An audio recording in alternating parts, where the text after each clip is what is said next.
बहुत गंभीर चक्रवाती तूफान बिपरजॉय एक बेहद गंभीर चक्रवाती तूफान में बदल गया है और इसके सौराष्ट्र कच्छ तटों के साथ मांडवी खाऊ बंदरगाह के पास लैंडफॉल करने की संभावना है। आसन्न लैंडफॉल के मद्देनजर नारंगी अलर्ट जारी किया गया है और सौराष्ट्र और कच्छ के तटों से दूर। मंत्री नरेंद्र मोदी ने चक्रवात बिपरजॉय से संबंधित स्थिति की समीक्षा के लिए आज एक बैठक बुलाई है, जबकि अधिकारियों ने चक्रवात के मद्देनजर जिलों में समुद्र के किनारे लोगों को निकालना शुरू कर दिया है। 14 जून की शाम को भूस्खलन की भविष्यवाणी की गई है। जैसा कि गुजरात प्रशासन ने चक्रवात बिपरजॉय के लिए कमर कस ली है, कच्छ जिले ने सोमवार को तटीय गांवों में धारा 144 लागू कर दी, जहां चक्रवात का गंभीर प्रभाव पड़ेगा।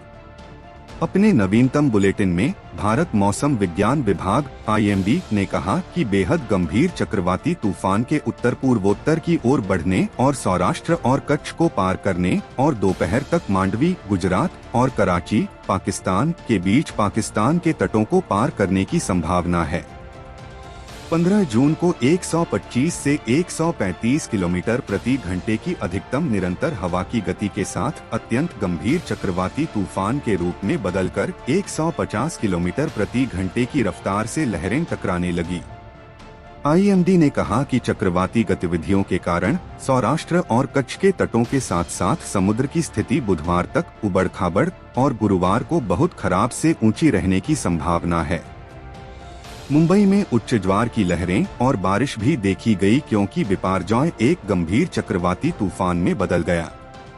मौसम एजेंसी ने 15 जून तक क्षेत्र में मछली पकड़ने के कार्यों को पूरी तरह से स्थगित करने की सलाह दी है और मछुआरों को जून के 12 से 15 के दौरान मध्य अरब सागर, उत्तरी अरब सागर में और 15 जून तक सौराष्ट्र कच्छ तटों के साथ साथ नहीं जाने के लिए कहा है। IMD ने समुद्र में जाने वालों को भी तट पर लौटने और अपतटीय और तटवर्ती गतिविधियों को विवेकपूर्ण तरीके से नियंत्रित करने की सलाह दी। उपरोक्त के मद्देनजर राज्य सरकारों को सलाह दी जाती है कि वे कड़ी निगरानी रखें, अपने क्षेत्रों में स्थिति की नियमित रूप से निगरानी करें और उचित एहतियाती उपाय करें।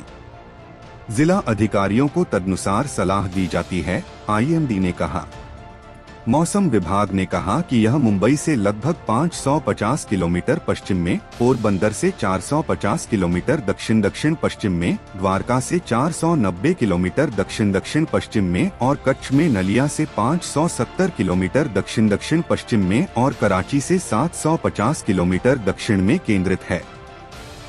15 जून को दोपहर तक मांडवी, गुजरात और कराची, पाकिस्तान के बीच सौराष्ट्र और कच्छ और पाकिस्तान के आसपास के तटों को पार करने की बहुत संभावना है। 125 से 135 किलोमीटर प्रति घंटे की अधिकतम निरंतर हवा की गति के साथ 150 किलोमीटर प्रति घंटे की रफ्तार से चलने वाला एक बहुत ही गंभीर चक्रवाती तूफान है। IMD ने कहा, समुद्र में अपनी तीव्रता के बाद जमीन पर चलने वाला चक्रवात कहा जाता है कि जब तूफान का केंद्र आंख तट के पार चला जाता है तो उसे लैंडफॉल करना पड़ता है। कच्छ, देवभूमि, द्वारका, पोरबंदर, जामनगर, मोरबी, जूनागढ़ और राजकोट सहित गुजरात के कई जिलों में 15 जून को नुकसान हो सकता है।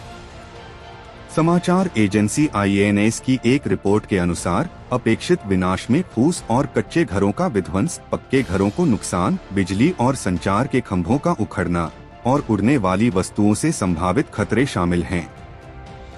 इसके अलावा परिवहन व्यवस्था बाधित हो सकती है और फसलों, वृक्षारोपण और बागों को व्यापक नुकसान की आशंका है।